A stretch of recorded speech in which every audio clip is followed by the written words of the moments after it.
cosas. Amén. Ok. El próximo, el próximo domingo es cambio de horario para que adelante su reloj y llegue a la hora que va a venir.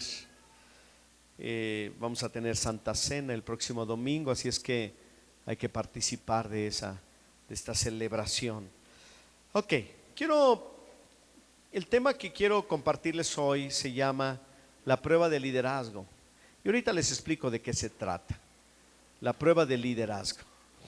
Pero antes quiero primero hablarles acerca de las relaciones. A veces hay relaciones tormentosas.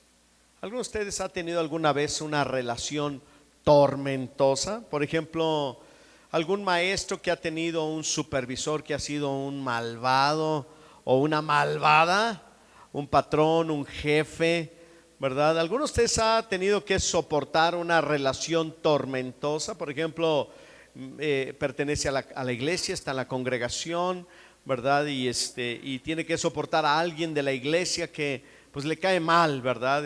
Que no se lleva bien con él o con ella y tiene que soportarle, ¿verdad? Hay relaciones que son así de tormentosas, pero a final de cuentas esas relaciones tormentosas tú puedes renunciar a ellas. Por ejemplo, es posible que a lo mejor tú estás en un trabajo, ¿verdad? Y estás harto de la forma como te tratan o harta de la forma como te tratan y tú decides salirte del trabajo, y muchos lo que hacen es pues, renunciar, ¿no? Y algunos no renuncian, nomás dejan de ir al trabajo, ¿verdad? Y son las 11 de la mañana, están acostadotes, ¿verdad? No fueron, no avisaron, no se presentaron y tu teléfono nomás se oye así que está vibrando y tú te ríes, ¿verdad? Porque te anda buscando el jefe, ¿verdad? Porque se le atoró la máquina. Entonces, y tú dices, para que me extrañen, ¿sí? Y no te extrañe que te corran, ¿verdad? Pero tú ya te fuiste, tú dices, no, yo ya me fui, adiós, goodbye, ya no los aguanto, ya no los soporto, ya me fui. También puedes hacer lo mismo en una congregación. Tú estás aquí, de repente tienes alguna persona que no te cae bien en la iglesia y entonces tú dices, bueno, ¿y qué voy a hacer, verdad? Ya no me llevo bien, ¿verdad? Y todo eso. Pues hay muchas cosas que tú puedes hacer. Por ejemplo, puedes cambiarte de sede. Para eso hicimos las sedes. No te llevas bien con alguien, vete a norte, ¿verdad? Si estás aquí en sur. Si estás en norte, no, ya me cayó gordo el pastor de allá, vente a sur. Bueno, llega a suceder, ¿no? Esas cosas. Había una persona que andaba buscando iglesia y entonces llegó aquí y le dije, ¿por qué te fuiste de la iglesia? Es que el pastor, ¿verdad? Predicaba en todas las reuniones. Y yo pensé entre mí, uy, si supiera que yo hago lo mismo. Y luego después fue a Norte y que me encuentra allí. Y yo no quería haber dicho, qué caray, ¿verdad? Aquí creo que va a ser igual, ¿verdad? Pero bueno, eso puedes hacer, ¿no? Pero una relación tormentosa, pero es un tormento, es cuando tú has desarrollado, ¿verdad? El sentimiento del amor hacia esas personas con las que tú vives, convives y trabajas. Por ejemplo, estás casado, tienes a tu esposo, a tu esposa, y tu relación es una relación tormentosa. Te peleas, se dicen hasta de lo que se van a morir, se dicen cosas, se odian, bueno, eso es lo que dicen, ¿verdad? Pero uno de los dos sí ama. Y entonces, ¿verdad? El otro o la otra un día dice, ya me harté de ti, ahí nos vemos, ¿verdad? Ya estoy cansado, ya estoy cansada de ti, me voy, y se va. Y entonces tú agarras y te vas y lo persigues. Bueno, lloras, vienes aquí a llorar, pero de todas maneras lo andas persiguiendo, ¿verdad? Y entonces ahí andas detrás de tu esposa que te dejó, de tu esposo que te dejó, y le dices, por favor, no te vayas, yo te amo, yo te quiero, ¿verdad? ¿Y sabes por qué? Porque tú traes amor aquí, ¿verdad? Y dices, ¿qué hago con este amor que te tengo? El problema no es la tormenta, el problema es el amor. Ese es el problema, que tú amas. Si tú no amaras, no hay problema, Ninguno. Que se quiere ir, que se largue. Es más, le doy para la renta si quiere. Para el camión le doy 7 pesos. Bueno, no sé si cobran 7 pesos todavía. No sé ni cuánto cobran el urbano, pero le doy sus 7 pesos para que se vaya en el urbano, ¿verdad? Se quiere ir desde a qué horas, pero si corriendo, pues si yo también te odio, tú me odias, pues ya, vámonos, ¿no?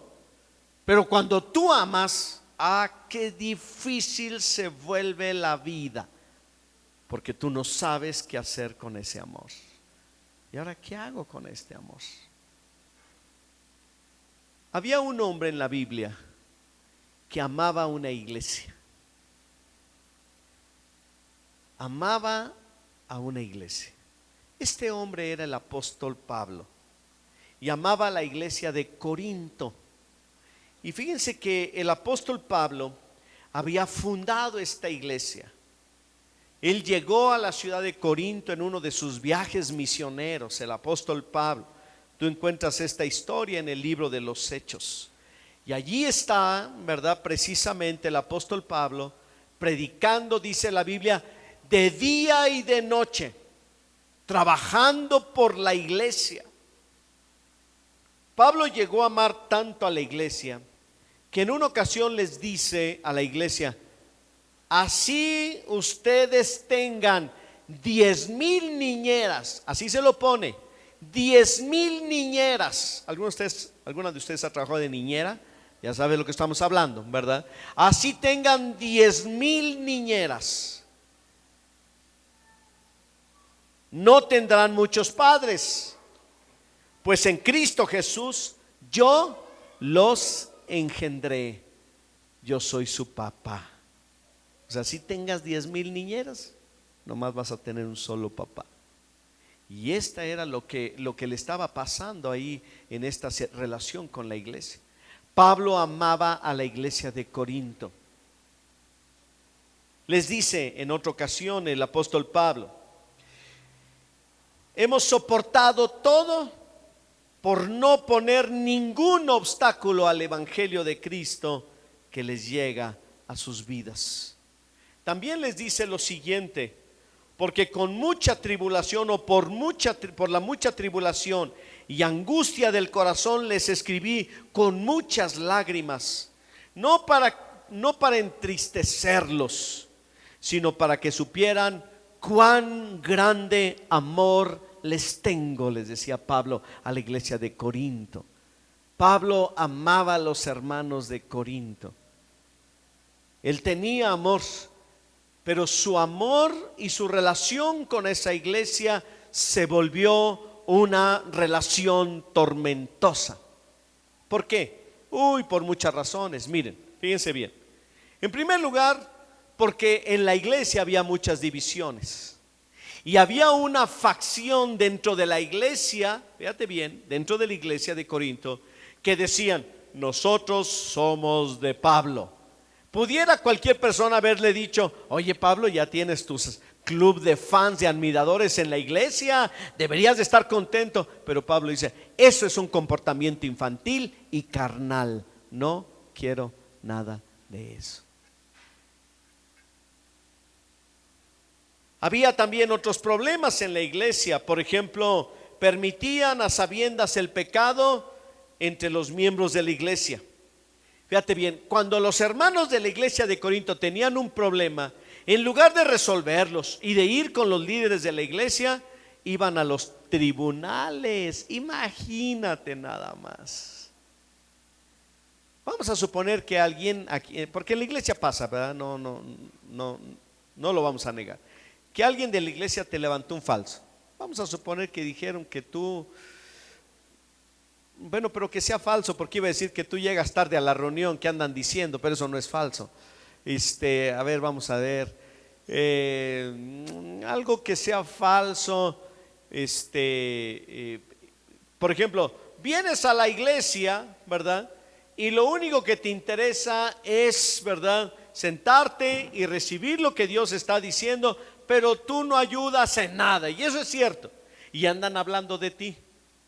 Y tú dices: ¿con qué andan hablando de mí? Sí. ¿Quién anda hablando mal de mí? Pues que el güero y Jorge, ¿verdad?, andan diciendo eso. Bueno, no estoy seguro si eso sea cierto o no, pero voy a ir a los tribunales, allá al ministerio público, y voy a denunciar contra quien resulte responsable de que me levantaron un falso allí en Ágape Sur, ¿verdad? En Salvador Nava 1328, porque te piden todo, donde el pastor Arturo Delgado es el pastor, ¿verdad? Porque andan levantando falsos. Entonces imagínate, en plena reunión, sí, porque ni modo que vengan a las 3 de la tarde del lunes, va a estar cerrado. Entonces llegan, ¿verdad? Y se presentan allá los del ministerio público, ¿verdad? O los de la ministerial, aunque lo bueno es que a veces aquí viene el de la ministerial, el director de la ministerial del estado, a veces viene a la iglesia, es lo bueno, ¿verdad? Entonces, pero vamos a suponer que llegan unos de sus a investigar y interrumpen la reunión. ¿Para qué? Oiga, es que aquí hay una denuncia, que ustedes andan levantando falsos aquí al señor Juan Camaney, ¿verdad? Este señor, ¿verdad? Es aquí y anda levantando, venimos a investigar. Oiga, pues estamos en plena reunión. No, nosotros venimos a investigar, usted siga con lo suyo. Imagínate, en la iglesia de Corinto, los problemas de la iglesia entre ellos los resolvían yendo a los tribunales. Otro de los problemas que había en la iglesia, por eso era tormentoso, comían de lo sacrificado a los ídolos. ¿A poco eso está malo? Pues el apóstol Pablo decía que sí, la Biblia lo dice. No debemos comer los sacrificados a los ídolos. A lo que será lo mismo, ir a las tamaladas de San Miguelito. Caray, no sé cuándo es, ¿verdad? Que a las acostadas y a las levantadas del niño Dios, y a ponerle a las comilongas. Ese es comer de los sacrificados a los ídolos, y la Biblia dice que no lo debemos hacer. Ay, tan buenos tamales que me eché el otro día, el día 2 de la Candelaria, ¿verdad? Bueno, ya por lo menos ya sabes. Oye, ¿dónde está la Biblia? Lee 1 Corintios, todas las 2 cartas y la segunda también, ahí la vas a encontrar, ¿verdad? Otro de los problemas, fíjate bien, así como nosotros tenemos la Santa Cena, ellos también tenían la Santa Cena. Solamente que ellos decían, vamos a suponer, próximo domingo hay Santa Cena, que por cierto, el próximo domingo vamos a tener Santa Cena. Y entonces decían algunos hermanos, vamos a tener la cena del Señor, vamos a tener la cena del Señor. Ok, ¿qué les parece? Y algunos, no todos, algunos dicen, oigan, ¿y si de una vez traemos un lonchecito? Pues sí, ¿no? ¿Qué les parece si llegamos temprano, almorzamos y luego, o comemos, ¿verdad? Y luego tenemos la cena del Señor, ¿verdad? Pues ahora es buena idea, porque parece una buena idea hacer un día de campo. Y entonces, ¿verdad? Llegaban, hacían su día de campo, llegaban los demás hermanos y encontraban a los que llegaban temprano bien borrachos. ¿Se puedes imaginar qué clase de iglesia era esta iglesia de Corinto? Pues así era, ¿eh? Llegaban ellos, ¿verdad?, a celebrar la cena del Señor y estaban los hermanos, no hombre, hasta atrás de borrachos. Y Pablo dice, ¿por qué hacen eso? Se están portando mal, no los voy a alabar, más bien los voy a condenar. Las reuniones eran un desorden. A veces nosotros de repente un niño llora, de repente alguien hace mucho ruido cuando está destapando ahí las galletas, los pingüinos, los gansitos. Un día le dije, oye, ¿por qué comes en la iglesia? Pastores, que a mí me dijeron que tenía que tener dieta de aves. Dieta de aves, sí. Entonces ya nomás como pingüinos, gansitos, chocotorros. Pues sí, dietas de ave, ¿verdad? No, si alguien hace ruido, eso no es nada de lo que hacían los cristianos en los tiempos del apóstol Pablo. No, parecía un mercado literalmente. Había dentro de la reunión, mientras estaba predicando el pastor, ¿verdad?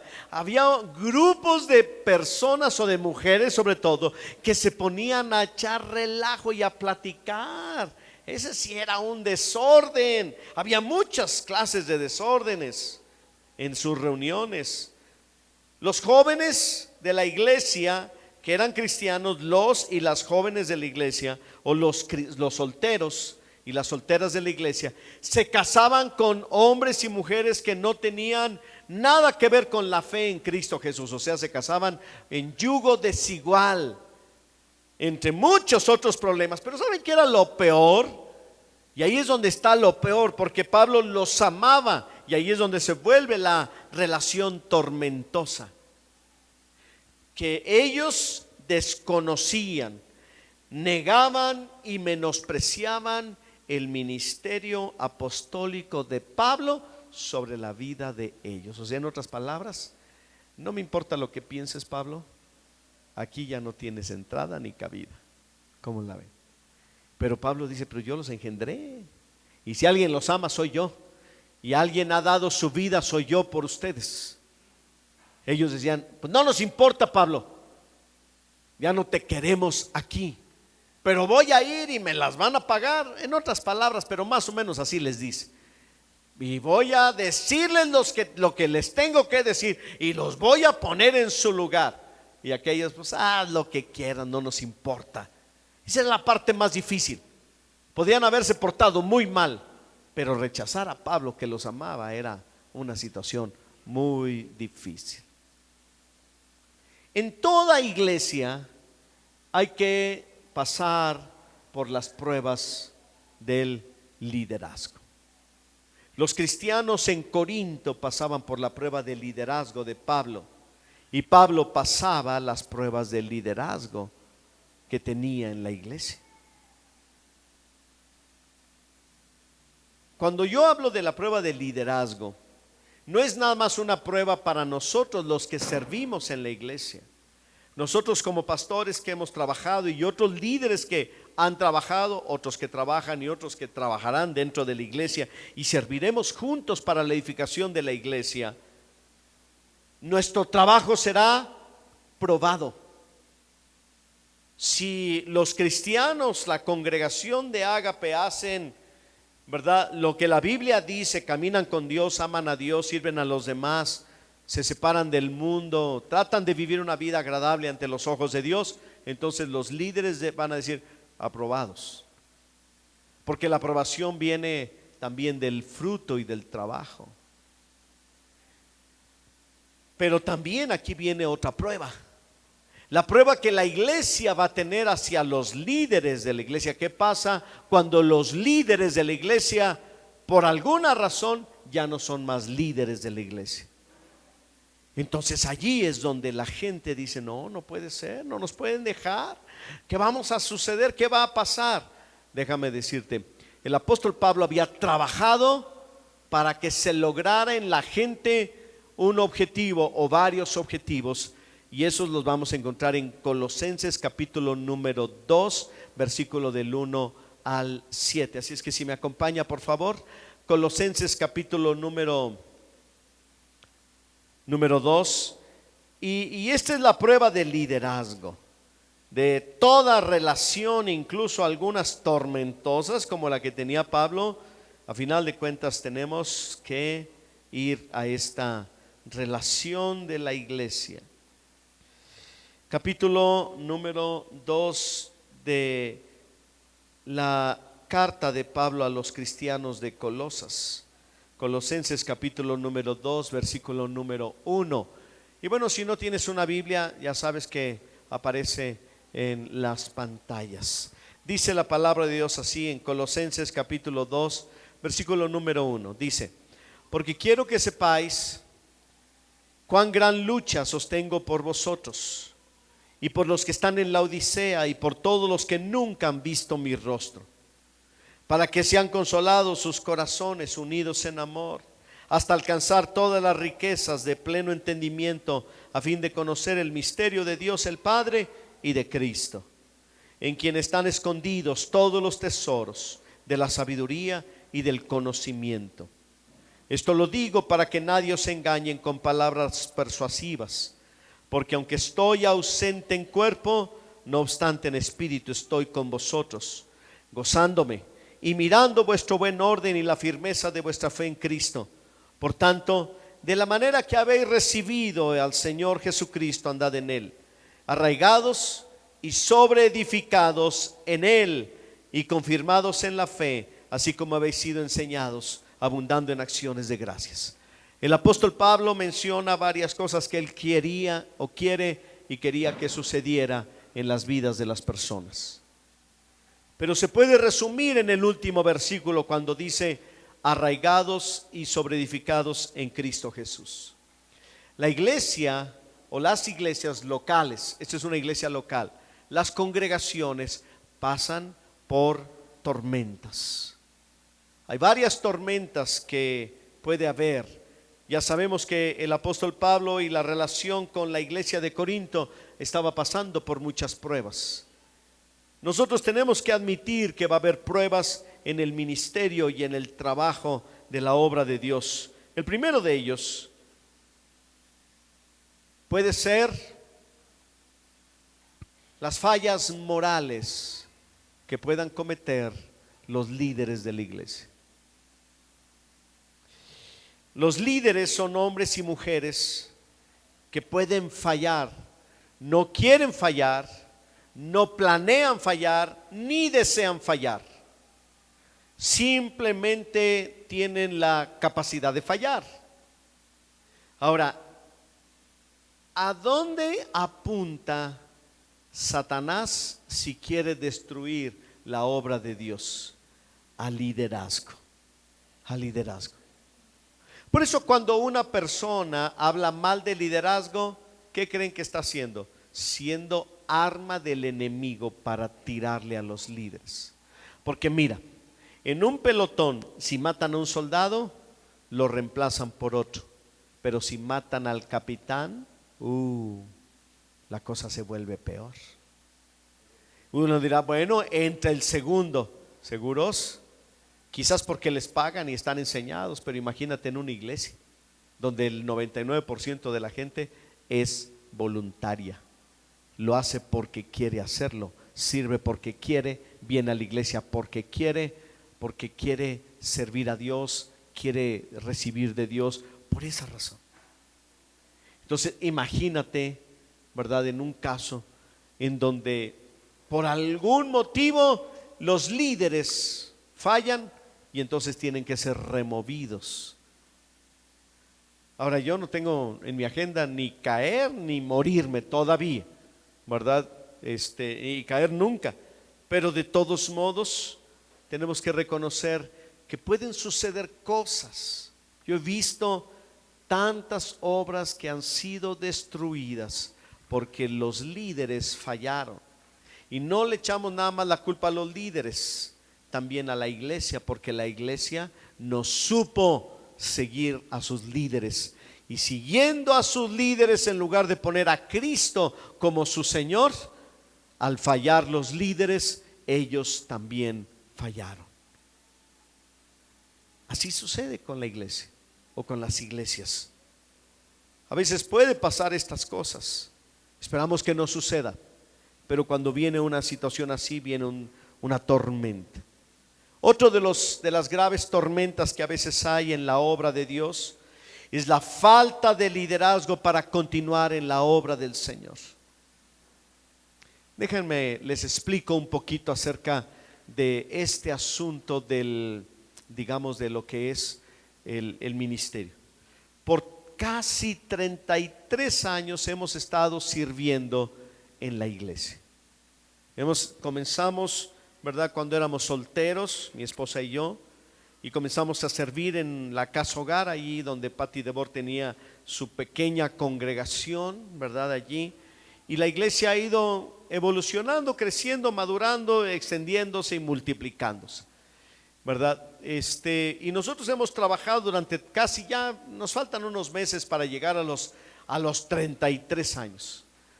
¿Cuál ha sido o cuál es el tiempo más crítico de todo este tiempo de nuestro ministerio? No fue al principio, que si bien, ¿verdad?, era una situación muy difícil en algunas cosas, porque por un lado, ¿verdad?, teníamos que comenzar el ministerio, yo tenía que tener un trabajo, ¿verdad? Yo trabajaba con mi papá y en Abastos. Él tenía un negocio, yo trabajaba ahí, ¿verdad? Y además daba clases en una escuela y luego tenía que atender la congregación. Después ya tuve un negocio propio y después anhelaba regresar con mi papá, ¿verdad? Porque en el negocio propio había que mantener, pero en el negocio de mi papá a mí me mantenían por mi trabajo que hacía. Pero bueno, yo tenía que hacer eso y fue difícil, pero teníamos tantas ganas y tanto deseo que nosotros le entramos. No fue tan difícil, sí fue difícil, todo es difícil, pero no ha sido tan crítico. Un día, ¿verdad? Podríamos nosotros decir que hacia el final de nuestra vida, que todavía no llega, ni tenemos agendado morirnos todavía, ¿verdad? Pero va a haber una etapa de nuestra vida en donde vamos a servir en una menor intensidad. ¿Por qué? Pues por viejitos, a menos que Dios nos lleve ahora, ¿verdad? Pero cuando uno ya está grande de edad, imagínate de 105 años. Ay, pastor, ¿usted piensa vivir 105 años? Pues no, porque qué aburrido, ¿verdad? Imagínate en qué me entretengo de los 100 a los 105, ¿verdad? Pero bueno, cuando uno llega hacia el final del ministerio, en esa etapa no va a ser tan difícil. La etapa más crítica de nuestro ministerio, y lo hemos identificado, lo hemos hablado, lo estamos conversando y lo platicamos mi esposa y yo y con los líderes de la iglesia, es ahora. ¿Por qué? Porque después de 33 años en este tiempo uno ya tiene que ir pensando en la siguiente generación. No sabemos cuándo llegará el momento en que nosotros entreguemos la estafeta del liderazgo y del pastorado de la iglesia. No sabemos. Puede ser una semana, 2 semanas, 20 años más. No lo sabemos. Eso está en las manos de Dios. Pero ahorita estamos preparándonos para que cuando llegue el momento, los que continúen la siguiente generación de liderazgo hagan 10 veces más y mejor que lo que nosotros hicimos durante este tiempo. Ese es nuestro anhelo. Nuestro anhelo no es que cuando nosotros muramos, Señor, pues ahí a ver qué pasa, Señor, pues por lo menos que se queden, por lo menos que permanezcan. No, nosotros no estamos trabajando para que la gente permanezca en la iglesia. Nosotros estamos trabajando y preparándonos para que la gente que quede después de nosotros haga 10 veces más y mejor la obra de Dios. Para eso estamos trabajando. Jesús lo hizo. En su ministerio le dice al Padre: Señor, los que me diste, te los regreso menos uno. Tan completitos menos uno. Los conservé. De los 12, aquí están 11, Señor. Pero Jesús había dejado en esos 11, ¿verdad? Los genes para hacer en su generación de los apóstoles 10 veces más de lo que hizo Jesús. Hasta él se los profetizó y les dijo: ¿creen que hago cosas grandes? Vosotros haréis cosas mayores. Cosas mayores. No sabemos cómo va a ser. No sabemos si lo veremos. Probablemente sí, si somos unas personas mayores y ya no podamos servir. Pero habrá otras personas que van a llevar a esta iglesia a la conquista de lo que nosotros no logramos. Porque eso es el deseo y el anhelo de Dios. Pero la pregunta: ¿pasará la iglesia la prueba? Es una buena pregunta. No lo sé. Porque hay tormentas. Lo que sí sé es que habrá personas, y eso ya dependerá de ti, que no van a pasar la prueba del liderazgo. Que cuando el liderazgo se mueva, ellos también se van. Así ha pasado. Fíjense, hace algunos años, no muchos, en Ágape Oriente, los de Ágape, siempre los de Ágape Oriente, ¿verdad? Bueno, en Ágape Oriente, unas personas, yo no sé de dónde sacaron esta idea, dijeron que nosotros, mi esposo y yo, ya nos íbamos de la iglesia. Y lo anduvieron diciendo a la iglesia. Y nosotros notábamos como que cada domingo había menos gente, solo en Oriente. Al final nos dimos cuenta que se habían ido alrededor del 30% de los que asistían en Oriente, se habían ido de la iglesia. Solo porque unas personas dijeron que nosotros ya nos íbamos. Y lo único que hicimos fue tomarnos unos días de vacaciones.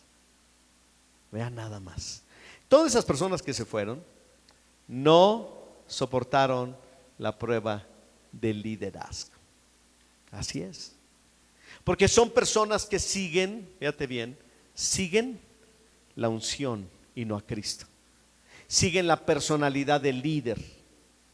Y déjame decirte, yo no sé cómo le hacen, pero una vez una persona así me dijo: nosotros, Arturo, sabemos cuando tú no vas a ir, no vas a estar el domingo. ¿Cómo sabes? Oh, tenemos nuestros espías. Y luego, pues no vamos. Y yo digo, o sea, ¿y quieres que te dé tu medallita? ¿Verdad? Si quieres te la sello en el pecho, ¿verdad? Con el marcador del ganado, ¿verdad? ¿Sabes qué? No me enorgullece. Yo te doy gracias por tu atención, pero no me enorgullece. La verdad, pienso que no estoy haciendo bien mi trabajo. Es una prueba de liderazgo. ¿Por qué? Porque a ver, el día que nos vayamos de esta vida, ¿a poco se va a quedar con nosotros? Es decir, no, todavía estoy muy joven, ¿verdad? Pues claro, aunque va a tener 200 años, porque ahorita tiene 150. La cuestión es esta: hay pruebas, hay personas que siguen la personalidad. En la iglesia, y eso tú lo debes saber, no yo, tú los debes saber, y Dios también lo sabe. En una congregación cristiana hay personas que son observadores. Llegan, observan, se van. Llegan, observan, se van. Hay personas que son consumidores de la iglesia. O sea, llegan, reciben, pero no aportan. Reciben consejería, oración, predicación, asesoramiento, programas, reciben de todo, pero nunca sirven en la iglesia, nunca oran por la iglesia y sus líderes, nunca aportan económicamente para el sostenimiento de la obra. Son consumidores de la iglesia, no son personas plenamente identificados y comprometidos con la obra de Dios aquí. Y eso tú lo sabes. Si eres una persona así, tú ya lo sabes. Si tú eres de las personas que dicen, no, yo quiero pasar de ser un consumidor a ser un servidor, bienvenido, hay mucho que hacer. El mundo nos espera. Cristo Jesús, ¿verdad?, nos envía a todos. Debemos nosotros pasar, pero ¿saben quiénes más van a sufrir cuando venga la prueba del liderazgo? Los consumidores son los que más van a sufrir. Porque ya no está el que nos alimentaba, o vámonos a ver quién nos da, y a veces en eso andan pero vagando por todos lados. El apóstol Pablo menciona al menos 6 cosas que deben existir como parte de las metas del liderazgo. Y eso es lo que nosotros deseamos, los que servimos en Ágape y los pastores, dirigimos esta congregación y servimos en esta iglesia y edificamos esta iglesia para que sean arraigados y cimentados en Cristo Jesús y que puedan demostrar o puedan dar fruto de esto a través de 6 cosas. La primera de ellas, que vivan en santidad, que caminen los caminos o el camino de la santificación, no el camino del pecado. Si usted el otro día yo lo mencionaba, ¿no? Viene a la iglesia para divertirse, la iglesia no está para divertirse. Usted quiere divertirse, váyase al casino, váyase al Six Flags, váyase a la feria de la enchilada, así dice el letrero, ¿verdad? La feria de la enchilada. Váyase a la feria de la enchilada. Es más, vaya hoy en la noche, ahí en la explanada, ¿verdad?, donde ponen grupos musicales. Va a haber un grupo cristiano, por cierto, ahí tocando, ¿verdad? Vaya y vea, ¿verdad? Si vive allá por Soledad, se come unas enchiladas y ve a los hermanos ahí tocando y tratando de llevar un mensaje del evangelio a través de su música, lo cual me parece algo excelente. La iglesia está para decirle a usted camine el camino de la santidad. Es el camino del Calvario, es el camino de la negación, de la abnegación. Para eso está.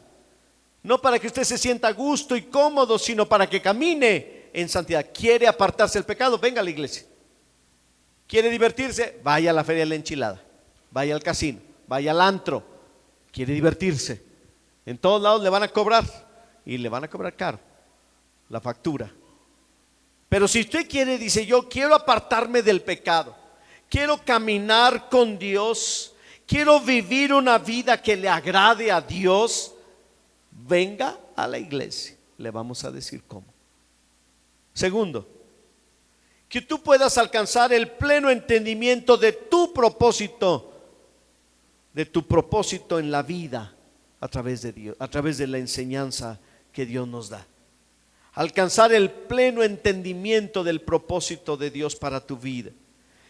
Queremos también que tú puedas soportar las pruebas y vencer las tentaciones cuando se presenten. Nuestro anhelo, y trabajamos por ello, para que tú puedas crecer en el conocimiento de la palabra, para que tú puedas contrarrestar las filosofías humanas, las huecas sutilezas de la sabiduría humana, que no te va a llevar absolutamente a nada, sino a solo pura confusión. Para que tú también puedas contrarrestar, identificar las falsas doctrinas, los falsos maestros y los falsos profetas. Esa es la idea. Para eso trabajamos, para eso enseñamos, para eso tenemos células, para eso damos cursos, para todas estas cosas, que tú puedas servir al Señor. Y finalmente trabajamos, y no solamente nosotros, sino todos los que sirven en la iglesia, y servimos para que cuando nosotros pasemos de esta vida, ustedes puedan continuar en los caminos del Señor. Y yo digo amén. ¿Alguien puede decir amén? Esa es la idea. Que cuando ya no estemos nosotros, o tu líder de célula, o tu líder del ministerio, o cualquier otro líder de la iglesia, tú puedas decir: bueno, pues ya se fueron, pues ni modo, Dios los bendiga. Aquí estamos nosotros, vamos a continuar con la obra de Dios. Y vamos a ir adelante, y vamos a hacer las cosas que Dios quiere que hagamos, porque Biblia será la misma, y la obra de Dios debe continuar. Amén. Es como la fiesta tiene que continuar, ¿verdad? Así es, como dice el dicho, ¿verdad? Murió el rey, vive el rey. ¿Ha oído esa frase? ¿Verdad? Muere el rey, vive el rey. ¿Qué significa? Se muere el rey, hay que continuar, ¿no? Y vive el rey, el nuevo rey. Ahora no estamos hablando que uno sea el rey, ¿verdad? Estamos hablando de que las cosas necesitan continuar. ¿O qué te gustaría? Que si tú tienes una tienda, tienes un negocio, ¿qué te gustaría? Que creciera, claro. Y después de que crezca, cuando te mueras, ¿te gustaría que tus hijos, tus yernos y tus nueras se lo echen? No, decir, no, yo quiero que mis hijos tengan un mejor negocio todavía, que agarren este negocio y ellos lo lleven a hacer un negocio más grande. La iglesia no es un negocio, pero los herederos de la obra de Dios en el liderazgo, queremos que hagan 10 veces más y mejor la obra de lo que nosotros estamos haciendo ahora. Y tú puedes ser parte de eso. Amén. Pero hay que pasar la prueba de liderazgo. Todavía no nos vamos, pero yo les digo esto, porque es necesario que tú lo sepas. A lo mejor alguno dirá: el pastor ya se va, ya está diciendo que se va, pues vámonos nosotros. Me voy a ir al cielo, ¿te quieres ir conmigo? No, todavía no. A lo mejor alguno estará pensando en eso. ¿Por qué eso sucede? Porque cuando alguien se despega de alguien que emocionalmente está ligado y le da cierta seguridad, siente temor y tristeza. Si nosotros un día tenemos que salir de la iglesia, no sabemos cuándo, ya lo dijimos, pero no vamos a quedar eternamente aquí. Si nosotros un día tenemos que salir de la iglesia, pueden suceder dos cosas. temor y tristeza. Si no sienten ninguna de las dos, me voy a agüitar poquito y decir, uy, no me extrañó. Pero si solamente sientes tristeza, más no temor, entonces decimos, habremos cumplido con nuestro trabajo. ¿Por qué? Porque tu vida está arraigada y cimentada y sobreedificada y confirmada en Cristo Jesús. Amén. Esa es la idea. Esa es la idea de la vida cristiana. Que tú estés arraigado y sobreedificado en Cristo Jesús. Que no seas consumidor, que seas plenamente involucrado en la obra del Señor. Vamos a orar. Póngase de pie, por favor.